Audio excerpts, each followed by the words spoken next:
Assalomu alaykum hurmatli tumandoshlar, hurmatli nurotaliklar.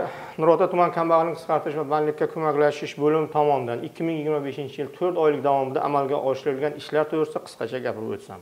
Hurmatli prezidentimizning 2025-yilda aholi bandligini ta'minlash va kambag'allikni qisqartirish chora-tadbirlari to'g'risidagi 17-yanvardagi PQ 12-sonli qarori qabul qilindi.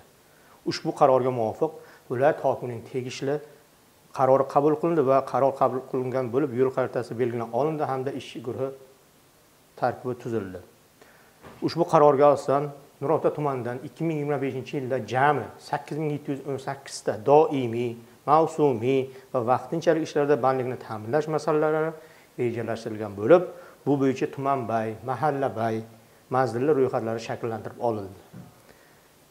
Ushbu 8718 ta doimiy ish o'rinlarining tarmoqlar kesimda aytib o'tadigan bo'lsak, investitsiya kiritish hamda mahalliy sanoatni rivojlantirish yo'nalishida 544 ta.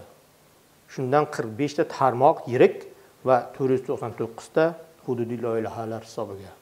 Tijorat banklari tomonidan aholini doimiy ish o'rinlariga ishga joylashtirish va tadbirkorlikka jalb qilish yo'nalishida 6162 ta ish o'rni, 2,5 ming aholini doimiy ishga joylashtirish, shundan qishloq xo'jaligida 689 ta va 3662 ta aholini tadbirkorlikka jalb qilish, shundan qishloq xo'jaligida 1060 ta hisobiga.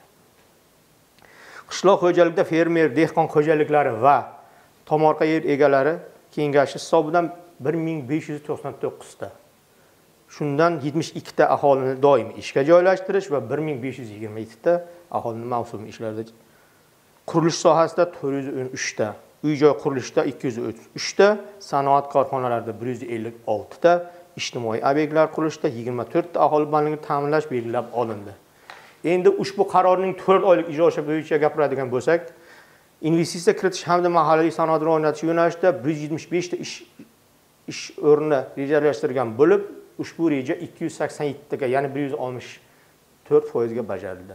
Tijorat banklarida aholini doimiy ish bilan ta'minlash bo'yicha 2067 ta reja belgilangan bo'lib, ushbu reja 2792 ta, ya'ni 135% ga bajarildi.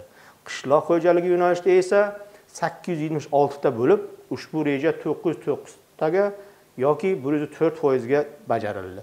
Qurilish sohasiga keladigan bo'lsak, ushbu 4 oylik reja 160 ta reja belgilangan bo'lib, ushbu reja 191 taga yoki 119% ga bajarildi. Hurmatli tumandoshlar, endi joriy yilning 4 oy davomida tuman kambag'allik qisqartirish va bandlik bo'limiga 1000 bitta fuqaro murojaat qildi. Ushbu fuqarolarga bandlik xizmatlari ko'rsatildi.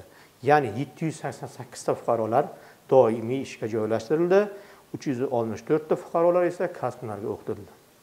Ishsiz aholini, jumladan xotin-qizlar hamda oliy ta'lim muassasalari talabalarini bandligini ta'minlash maqsadida hududlarda ishsizlik darajasi yuqori bo'lgan mahallalarda joriy yilning 4 oyida 11 marotaba bo'sh ish o'rni yarmarkalari tashkil qilinib, ushbu mehnat yarmarkalarida 500 ga yaqin fuqarolar qatnashdi va ushbu yarmarkada 62 nafar fuqaroning doimiy bandligi ta'minlanib, 97 fuqaro o'qitildi.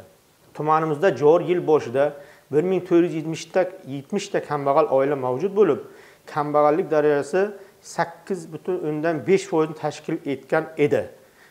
Hurmatli prezidentimizning 2024-yildagi 23-sentyabrdagi PF 143-sonli farmoni hamda 2024-yil 23-sentyabrdagi PQ 330-sonli qarori bilan mahalla yetkililigi tomonidan o'rganilib, 31 ta mahallalarda 1596 ta kambag'al oilalarga 74 ta tashkilot rahbarlari berkitildi. Biriktirilgan rahbarlar tomonidan 1596 ta oilaning barcha xonadonlariga borgan holda to'liq uchrashib, ularning muammolari to'liq o'rganib chiqildi va hal etildi. Hurmatli tumandoshlar, endi biz 2025-yilda kambag'allikni qisqartirish bo'yicha qilinadigan ishlar bo'yicha ham qisqacha gapirib o'tsam, 2025-yilda 31 ta oila mahallalarga, 795 ta oilalarga 74 ta tashkilot rahbari biriktirilib, ushbu oilalarni kambag'allikdan chiqarish bo'yicha chora-tadbirlar ishlab chiqildi. Ya'ni ular 795 ta oilalarning 3644 nafari aholini kambag'allikdan chiqarish belgilab olindi. Bunda 326 ta fuqaroni doimiy ish bilan band qilish, 432 nafarni kasb hunariga o'rgatib band qilish, 23 nafarni boshqa yo'nalishga band qilish orqali kambag'allikdan chiqarish va yil yakuni bo'yicha kambag'allik darajasini 4.5% ga tushirish rejalashtirib olindi. Hurmatli tumandoshlar, joriy yilning 1-may holatiga tumandagi 31 ta mahallada hokim yordamchilari tomonidan Sayxunobod tajribasi asosida 629 ta mikro-loyihalar ishga tushirildi. Ushbu tushirilgan mikro-loyihalar hisobidan doimiy 1298 ta ish o'rni tashkil qilindi. Shuningdek, 31 ta mahalla hokim yordamchilari tomonidan joriy yilning har bir oila tadbirkor dasturi asosida tumandagi 467 nafar fuqarolarga turli xil yo'nalishlarda 15.4 milliard kredit imtiyozli kreditlar ajratildi.